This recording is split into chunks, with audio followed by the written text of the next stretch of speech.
From the Hoosier Dome in Indianapolis, Indiana, it's round 8 of the AMA Supercross Series. Hello, everybody. Art Ekman along with Dave Despain. The riders just coming off Daytona, where Mike Kudrowski returned to the scene of his very first Supercross victory. Jeremy McGrath, Dave, had his problems. Well, he did indeed. Lackluster is probably the best word to describe Jeremy's fourth-place finish. I thought the big thing at Daytona was the failure of Jeff Stanton, the four-time winner there, to hold on to the lead. He had the opportunity to win it. Kudrowski came up and whipped him. Kudrowski is clearly the king of Daytona. Let's go back and take a look at the highlights. It's a sandy track that adds character, no question about it as they get away. Mike Craig got the whole shot with Henry right there, but watch the riders force the outside. Dubach and Hughes. Hughes, number 22, gets right back on the track. Out in front, it is Craig and Henry at this point. Craig wouldn't last long, unfortunately. Number 19 hurt his knee in a bizarre kind of a circumstance prior to the Gainesville Outdoor National week before this race. Stepped out of bed, tripped over his boot, and twisted his knee, so it made a short day for him. Number 5, Stanton. He's a veteran of those parts, loves the Daytona track, took the lead. You know, I thought he was gone. I thought this was going to be the new Jeff Stanton, the guy I expected, remember, to go out and win the championship. He blitzed up there, took the lead away from Craig, and in the meantime, you see number 3, Kudrowski, lurking back there in 4th. He didn't lurk for long because at the end, it was all Kudrowski. Just, you know, the race went really good. We prepared for it really good through the week, and me and my mechanic Shane just did a lot of testing, a lot of riding and stuff at sand tracks, and you know, we went there and everything went, you know, the way everything was planned to be, and you know, that's how you win races, when everything goes perfect, and it did there. Kudrowski returning to the site of his very first Supercross victory, gets his first win of the year. And as we look at the point standings, Jeremy McGrath atop, we go to the town of Mike LaRocco. Jerry Bernardo talked with the hometown boy.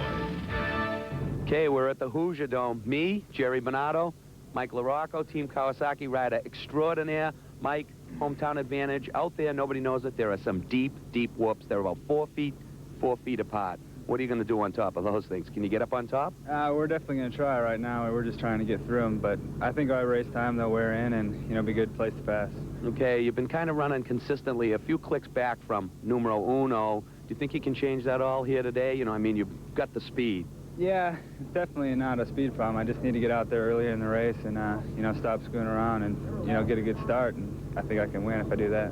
Okay, we want to see you take a big win, go ballistic, and come out of that shell and go off. Me and you, I'll drive the trailer. Deal? Hey, it's a deal. After the race. That's what we like to hear, after the race. Indianapolis, Indiana. Great crowd on hand, and we'll be back with 250 Heat 1 action right after this.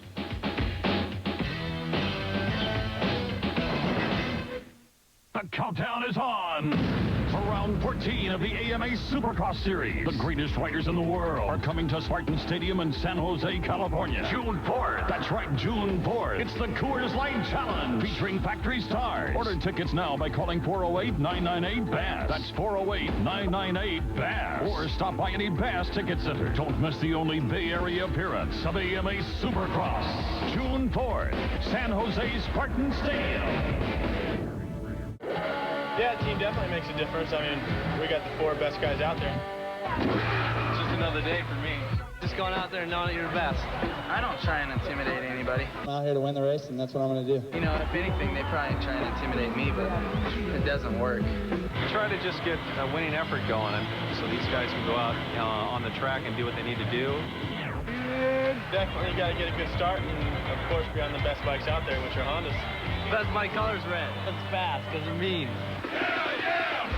These guys have to be the ambassador of the sport. You don't win 10 races with luck. Good, lucky, I don't mind that. Good and lucky, that's kind of cool. There is no luck. Well, there's a little bit of luck. The CRs are definitely the best bikes. They're just the best. They always win. Prove it. It's a psychological effect that red has over other colors. CRs are fast. Blazing fast. Red hot. Just keep them on bikes that can win races, and they're pretty happy.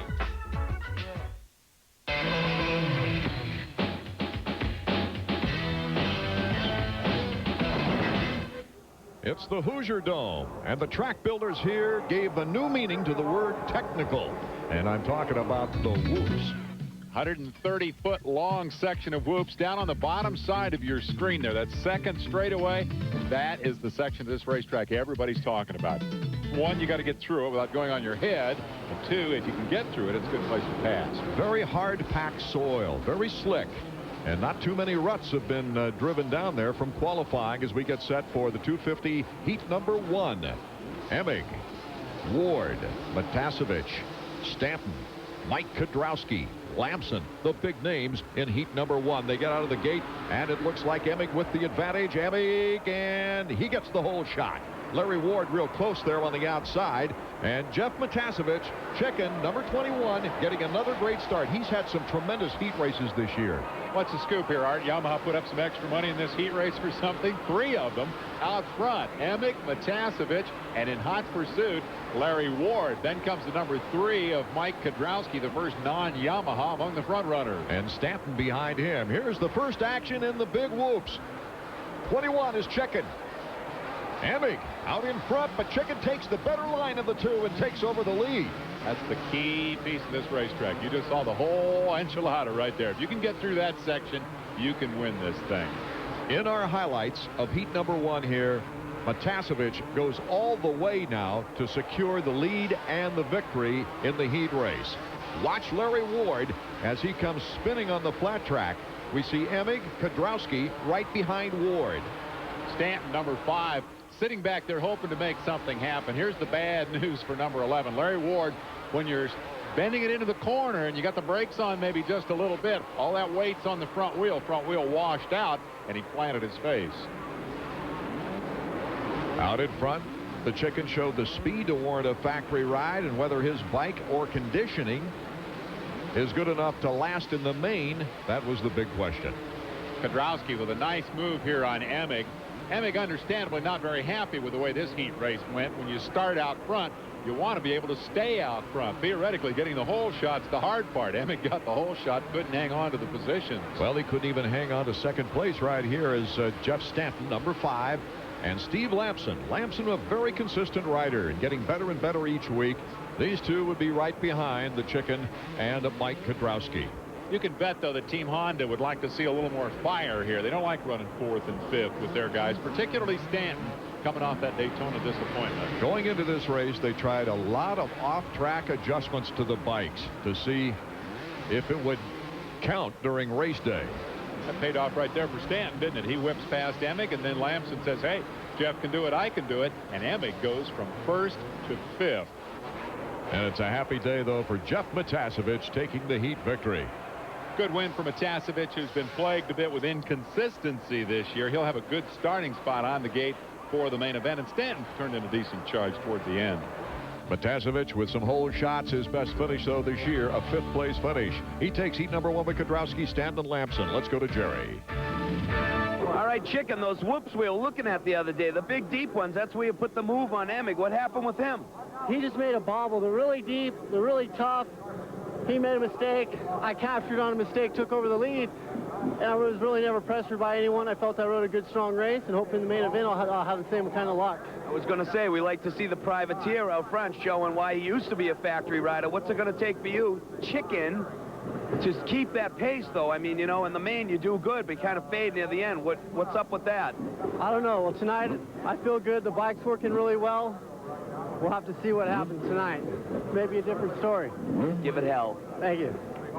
Highlights from heat number 2. Jeremy McGrath, Mike LaRocco, the two biggest names really in this field as they look to go directly to the main and not have to mess with the semifinal. There you see Doug Henry kind of jerk starting a little bit, getting used to the acceleration. Hughes is 22. All getting ready for heat number 2. They all came to see LaRocco, though, didn't they? 35,000 or so people here in the Hoosier Dome. But Mike LaRocco from up in South Bend is definitely the crowd favorite.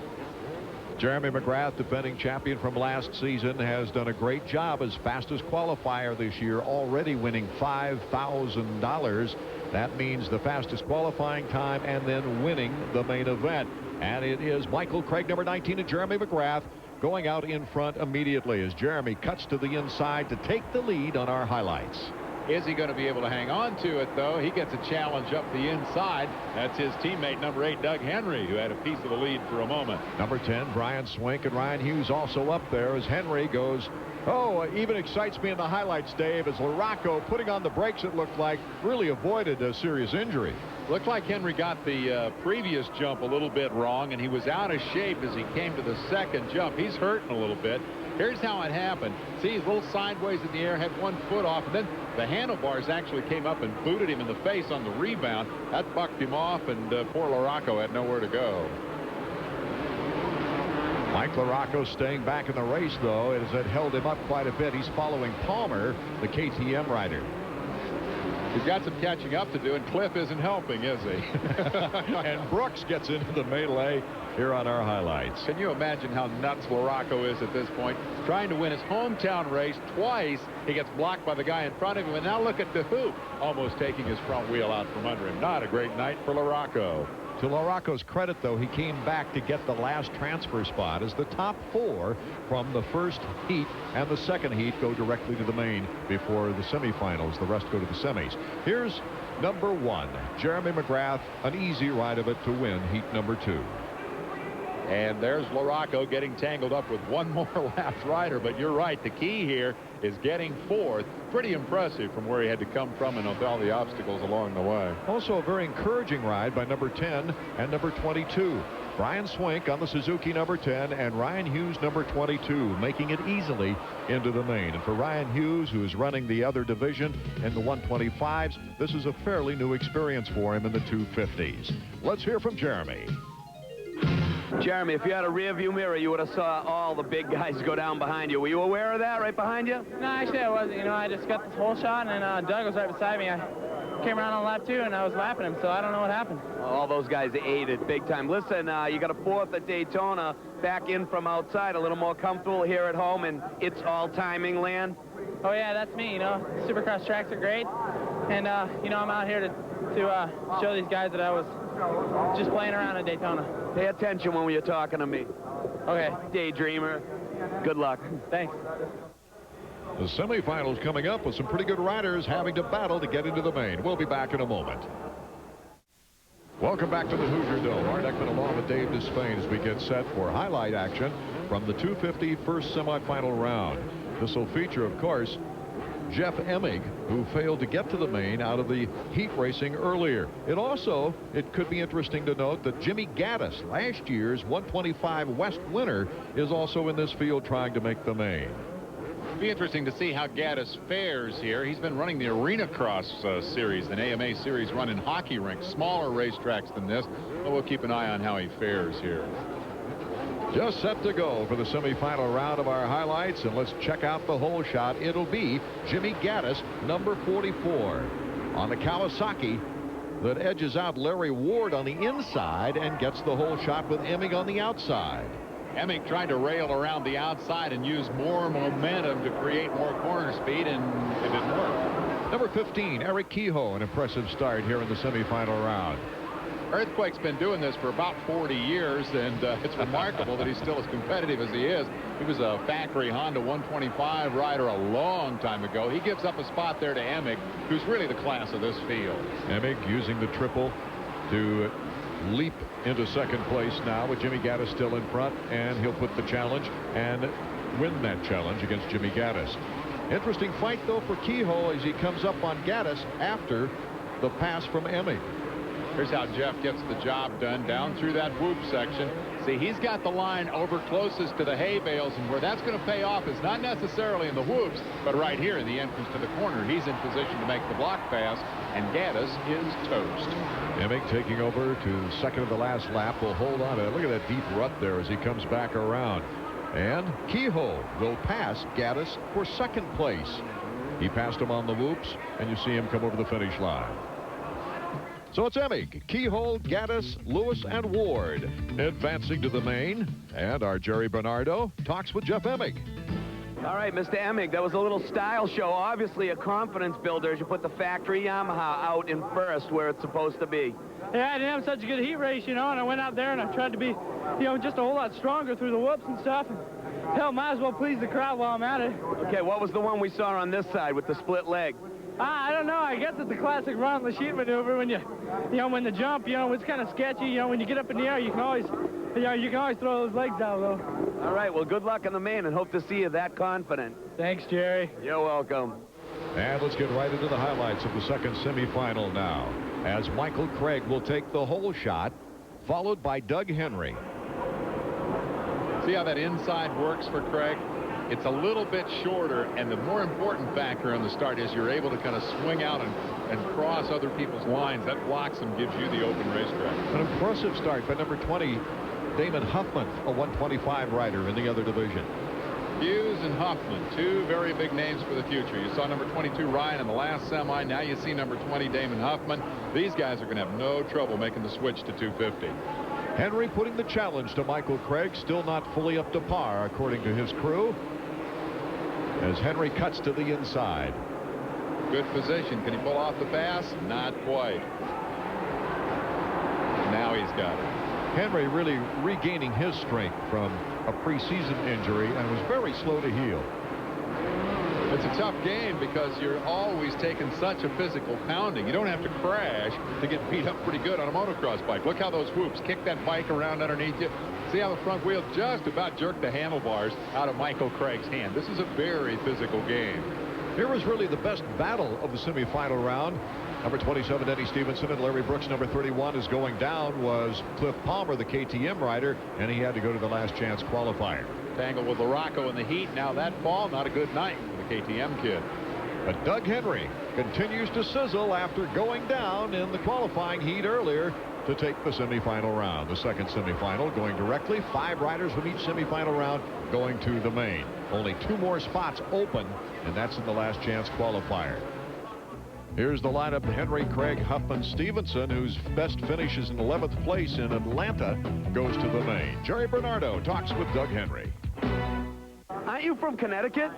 Sure am. Attaboy, you know these NESC boys. Hey, obviously you weren't so happy with that, what do they say, sucking dirt in the first race. How about this now?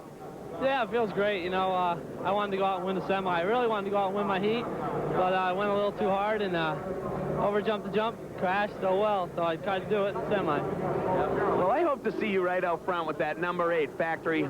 Get that hat on. Factory Honda again. Thanks. You're welcome. The last 2 placements in the main coming out of the last chance qualifier: Cliff Palmer and Todd DeHoop. NESC, our New England Sports Committee, very active organization up in the part of the country where Doug Henry and Jerry Bernardo come from. We'll be back. Back of the Hoosier Dome as the 125 riders, really having a good points battle here in the Eastern Division, get set for their main event. And of course, they come off one of the wildest races of the season at Daytona, which turned out to be a great battle between number 34 Jimmy Button and number 17 Ezra Lusk. Last week was the first time we were together to battle for the lead, and Jimmy ended up coming out in front. You know, I ran into his rear wheel there in that corner and crashed, and I'm just glad I got up in second and was able to still get some good points. A real rivalry in the making here amongst teammates and friends as Jimmy Button wins the race. And what an heroic performance, riding with a dislocated shoulder that he suffered about midway through that race. Button really earned his money. Barry, Dowd, and Brown gaining points as we see Lusk up by 15. We hear from Jimmy Button. Right now I'm 15 points behind Ezra. There's I think 4 races left, maybe 5 after this weekend. I'm not real sure, but you know, it's possible. You know, nothing's impossible. Ezra could get hurt, you know, I could get hurt, you know, there's a lot of things that could happen. So I'm just trying to you know, be consistent and, you know, hopefully get some more wins. And, you know, whatever ends up happening happens. If Ezra comes away with the championship, then he deserves it. If I come away, then I deserve it. But I'm just going to go out there and just, you know, give 100%. And if I end up winning a championship, you know, that I'll be really happy. And if not, I know I put in a really good effort. The 125 riders getting ready for their main event. It should be interesting, Dave, especially after seeing the 250 riders and what havoc that the whoop section caused the more powerful machines. Guys are going to have even more difficulty, I think, with that section of the racetrack, although the lighter bikes may be a little bit easier to get through there. But again, even in the whoop-de-doos, there's no substitute for horsepower. The 30-second warning board as it goes down. Now those gates can drop at any time after the board goes down. The riders anticipating, revving it up Ezra Lusk with a good start in the middle. Brown on the outside, number 92 to his left. 66, just a little bit hot, goes wide. Ezra Lusk, Robbie Raynard, and Brown come out of that corner.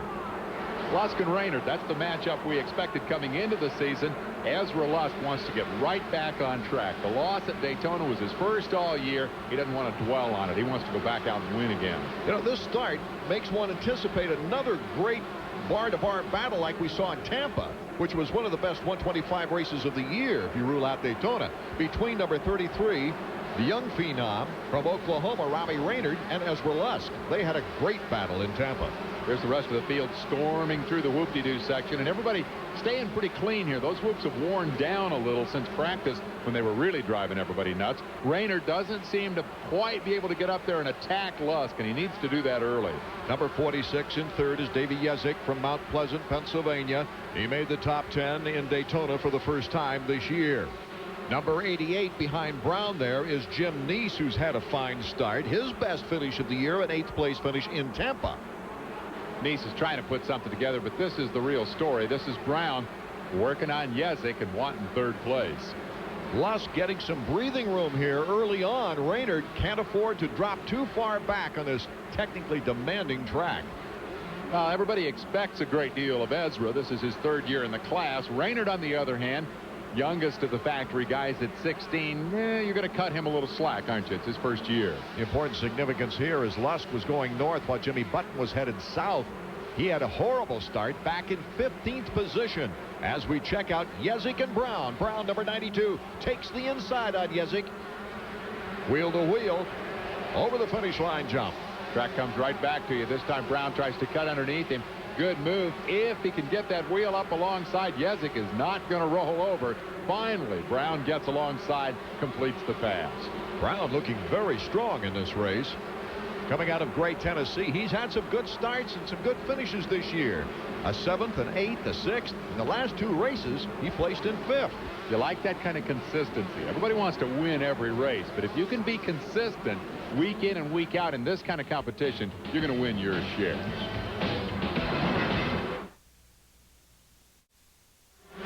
From the Hoosier Dome, 125 action. And we see Jimmy Button on the move. He's still got a lot of ground to make up, but hopes to get on the podium with a smooth ride. As you mentioned earlier, Dave, he had to come back from double digits, but he's got the quickness. There's no question about that. And just, can he keep the head on? Well, it's tough in this kind of traffic. You know, you got to make your passes there as he did with just a little bit of contact. You avoid that as much as possible, but a lot of times it's inevitable. Out in front, Ezra Lusk, points leader, is cruising. Meanwhile, the number 2 points leader is number 34, Jimmy Button, and he takes Yezik in the whoops. He picks the right line. You can see how it's rutted out and took the smoother line through those whoops. That's a pretty pass. He's really dialed in. When you start picking people off like that, you get into a rhythm. You start to hear the crowd. That pumps you up. You take it up a notch. First thing you know, you've forgotten all about that bad start. You're thinking what the champagne's going to taste like. Button getting by Yezik, and that's Tim Ferry, number 28, right behind him. Next man in his sights will be Brown. Brown's a tough cookie. Already to 4th place, Jimmy Button. That's a very impressive ride. This kid just comes on stronger and stronger. The bad starts plagued him early in the year. He got a lot of those, and that's why he hasn't been able to get up there and race with Lusk until Daytona. Now number 17's got the big advantage over him again, but Button's coming after him. Suffered some bone-crushing crashes last year, and lesser men might have just given up the sport, really. Look how Lusk has left Raynard behind. Raynard is falling short, lands hard on top of that one.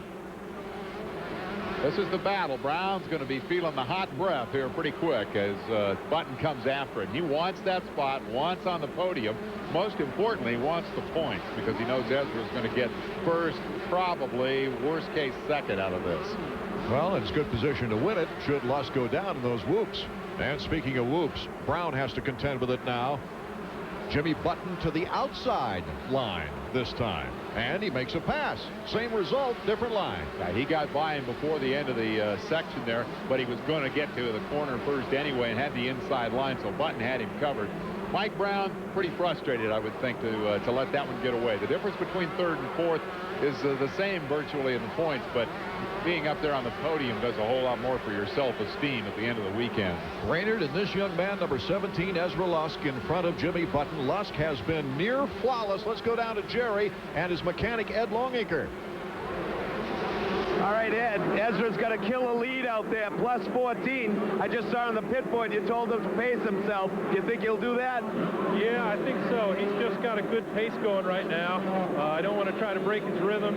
Just keep it going the way it is. Just be smooth, and he'll extend his lead, I think. Is he going to get a nickname like, I don't know, the Dominator or something? No, he's had a nickname of Yogi ever since I've known him, and I think that's pretty much what everybody knows him by. I think he'll keep it. What about that new haircut? Looks pretty good to me. I don't know. You have to ask the girls. Are you next? No.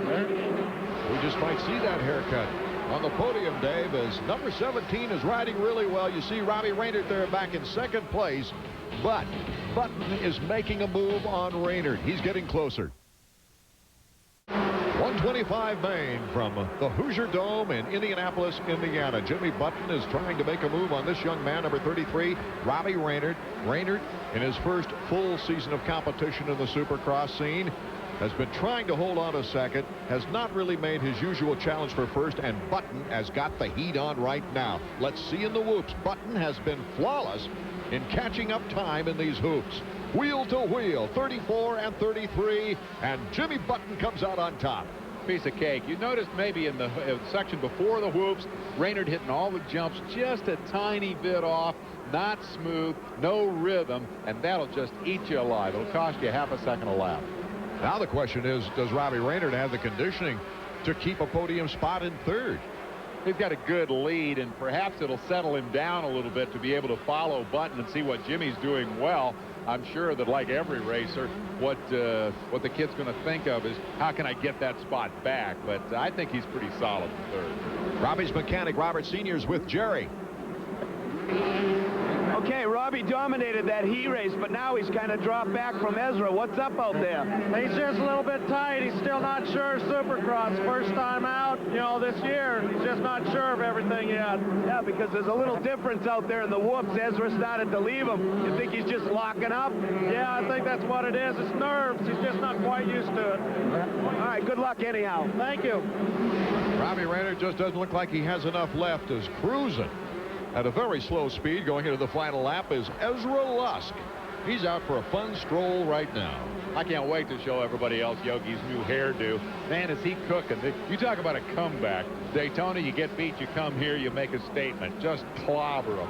Run away from everybody. Put a straightaway on them. Demonstrate that that was a minor setback, and this is day-to-day life in the 125 class. Ezra Lusk making the final turn. Looks back. It looks like he's got a question mark on his mind, though. He's not just looking for a rider back there. I wonder if he has the right lap count.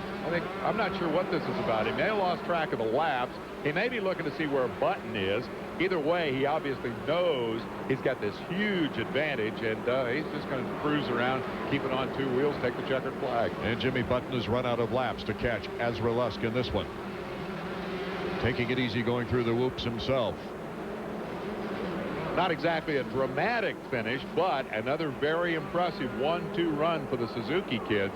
Old Ray Tetherton's going to be happy about this. Ezra Lusk takes the checkers, and here comes Button to come across the start-finish line. There he signifies his appreciation to the crowd, taking second place. And Button's been the bridesmaid quite a bit this year, but stays close in the points race with his third second-place finish to go along with the win at Daytona. Ezra Lusk obviously saying, I'm number one. He's a happy boy. Ezra gaining a lot of fans around the United States, Dave, and Jimmy Button, his teammate, as well as good friend, coming up to congratulate him. Looks like they're about ready to start disrobing to accommodate the fans' wishes for souvenirs there, as Ezra, 5 wins in 6 races, and 3 of those 5 wins have come from start to finish. Lusk, Button, and Raynard, the top 3 on the podium. Here's the final 5 in the order as we go down to Jerry Bernardo. Yogi, I said to Ed, you're going to have to change your name from Yogi to the Dominator. You get the lead, and it's all over. Well, you know, my first 2 years, nobody made it easy for me, and I'm not going to slack off now. I'm just going to keep charging, practicing hard, training, and doing my best. And if the rest of the season ends up like this, that's great, you know. I like to put on a show for everyone, but, you know, I'd like to get out and win also. So, you know, I hope the crowd enjoyed it. For second and third, those guys were battling, but I just want to thank Suzuki and thank the good Lord Jesus Christ for keeping me safe. Okay, I noticed on the pit board from Ed once again that he said, pace yourself. Do you listen or do you just keep wicking this thing up? Well, pace yourself means, you know, if you feel comfortable, speed up a little bit, but just don't try to make, you know, just don't go over your head and make any mistakes. And really, the faster I go, the better I feel. And so I just wanted to get out there, and I rode real smooth and started getting faster and faster through the hoops. And everything just worked out. My bike's working really good. Suzuki got me out front, and I rode off to my bike. It worked really great. All right, thanks, kid. Thanks a lot. Ezra Lusk with 5 wins in 6 races with only an 18-point lead over his teammate Jimmy Button with only 3 more races to go. All right, Jimmy Button, you started out, you just told me 15th, worked your way up to number 2 on the podium. Hampered a little bit by the shoulder last week. Didn't look like it was a problem. Yeah, it was a little sore out there. You know, I'm just trying to not worry about that and just worry about riding good. We got a terrible start again. My starts are killing me all year. You know, Yogi and everyone else has got, you know, 30, 40 pounds on me. I'm ready for a 250. So, you know, I'm just trying to get good starts. Last week I got a good start in Daytona, and I proved to everybody that I can win. You know, got a real bad start tonight, and I, you know, passed all but one guy. So, just got to get good starts. And, you know, championship isn't over. We still got 4 races left, and, you know, there's 2 East-West coming up, so anything can happen. And I'm just hoping, you know, to go in there, just give it 110% every week. If I win a championship, I win it, that's great. If not, Yogi's going to end up winning it. And, you know, good for him. He's rode great all year. And, you know, at least Suzuki's going to be 1-2. I think we got a pretty much good handle on the points. So at least Suzuki's 1-2. I hope I can win the championship, but I still haven't given up hope. 3 more races for the 125 Eastern Division riders, that is. As their celebration begins, the 250 riders are coming up. We'll be back with more action from the Hoosier Dome right after these words.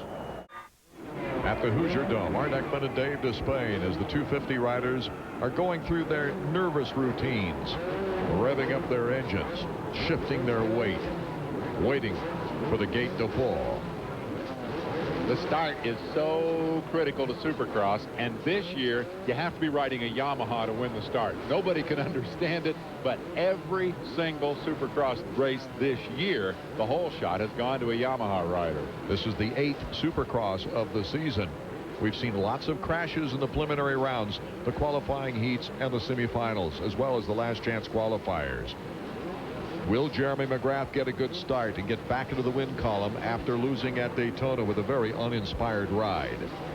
Talk about pressure. This is when you want to take an entire week's worth of preparation, mental and physical conditioning, and focus it on that 1 nanosecond when the gate drops, the clutch drops, and you try to get the start. Points leader Jeremy McGrath, Mike Kudrowski, Lamson, Stanton, Emig, Larocco, Henry, Swink, Ward, all ready to go now for the 250 main event. You asked for it, you got it. Look at Jeff Matasevich, number 21 on the inside. He'll get the whole shot. Emig is also there right with him. Just unbelievable. Maybe it is the longer wheelbase on those Yamahas that enable them to get off the gate so well. Look at Emig. Shoots past Matasevich and into the lead. Well, Jeremy McGrath, sad news for the rest of the field right there. In good position in 3rd place with Michael Craig, number 19 at his rear wheel. But out in front, it's Jeff Emig. Jeff Matasevich in front of Jeremy McGrath. Now Jeremy's going after him. You saw him shove it up on the inside of Matasevich right there. A little contact.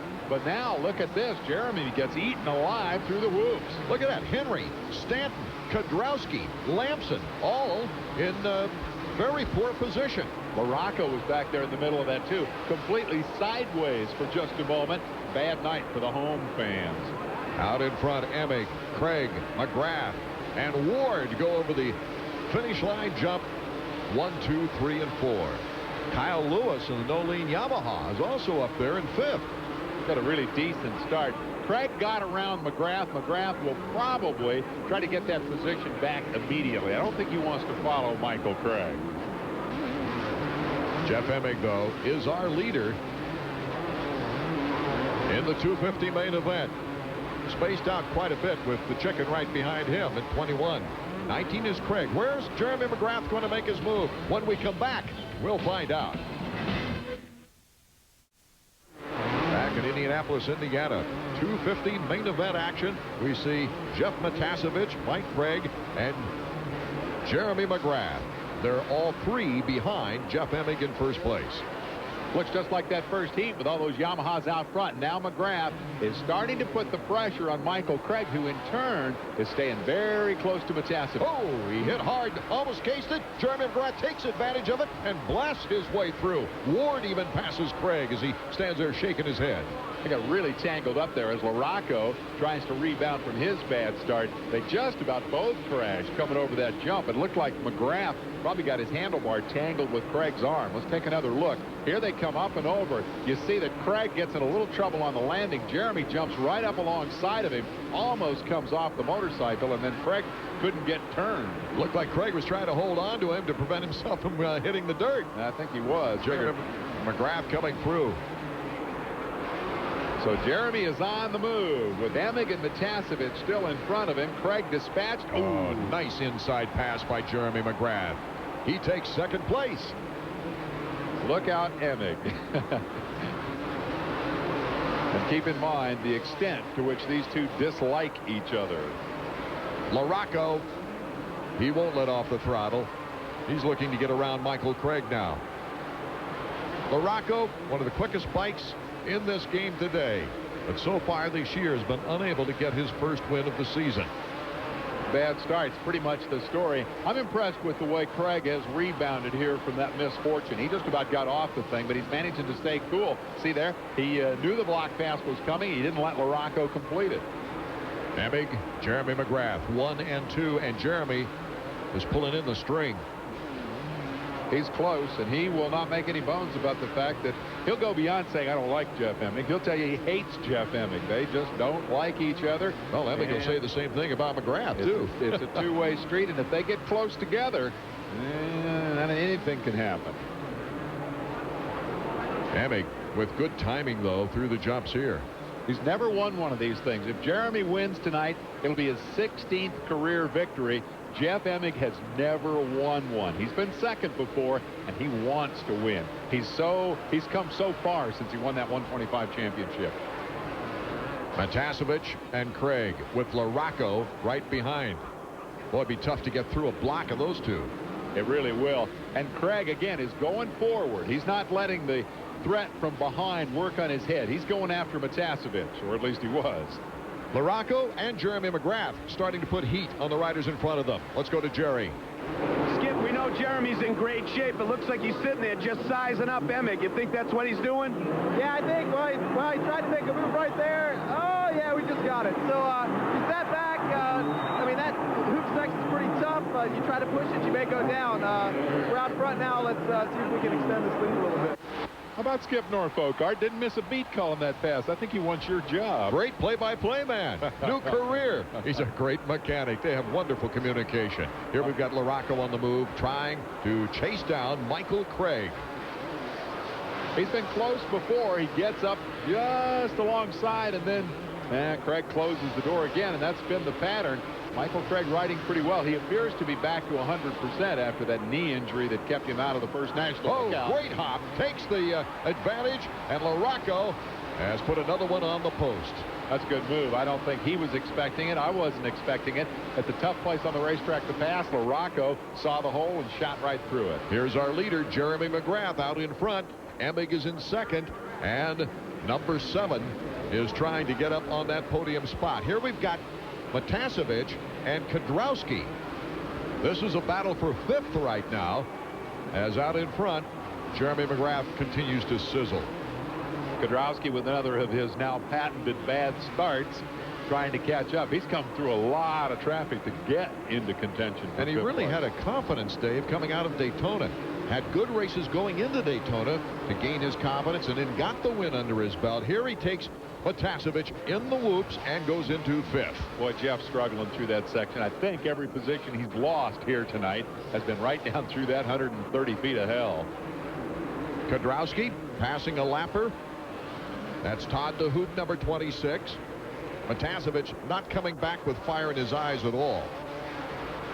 Been that kind of a season for Kedrowski. Remember how pumped up he was at the first of the year, went to the first couple of races and just had everything imaginable go wrong. Started his training early, in fact, to try to get earlier results, but so far that hasn't happened.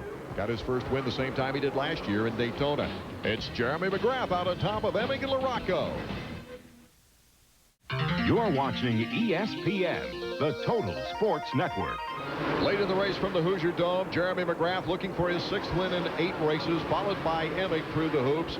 There's number 7, Mike LaRocco, gunning for a 3rd place with Michael Craig in 4th. Behind Craig, it's Mike Kedrowski, still trying to catch up and get a 4th place points out of that. Jeff Matiasevich in 6th position.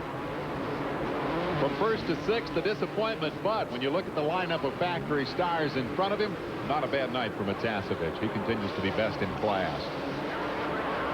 Doing it all on his own, out of his own pocketbook. Renting the U-Hauls, getting to the races any way he can with partial support. He's done a good job this year. Give Ron Heben, the guy who prepares that motorcycle and supports the effort, a lot of the credit for that, too. He's really backed Jeff this season. McGrath, Emig really not making a move on him. Emig will equal his career best if he can hang on to that 2nd place finish. I'm wondering about McGrath's foot. He said he hurt it a little bit on the last lap of the heat race. If he's hurt again, well, it doesn't seem to have shown up very much here this evening. This was the healthiest he'd been all season coming in. Emig approaching the lapper. Kehoe, Eric Kehoe, number 15. Boy, those ruts are treacherous. They've been very deep tonight.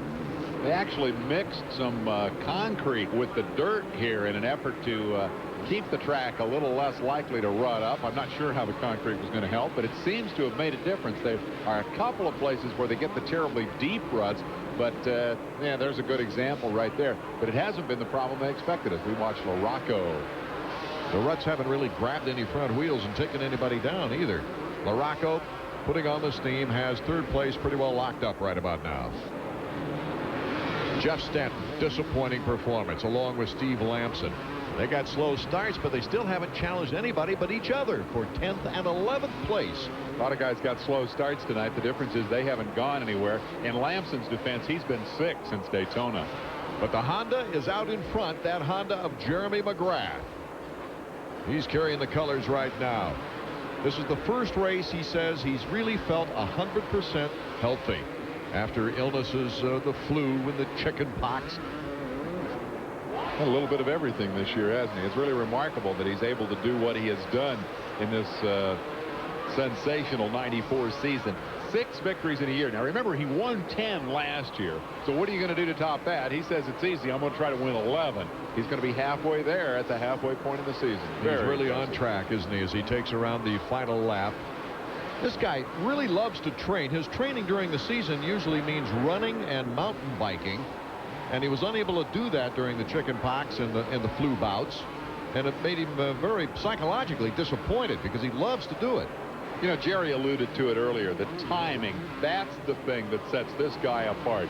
He has a 6th sense the rest of these guys just don't seem to have for when to do what to get absolute maximum speed, minimum lap times. He just knows how to flick that motorcycle around a Supercross track. And Dave, while a lot of them are flying through the air, Jeremy McGrath taking the checkers flag, not even celebrating, he's pooped.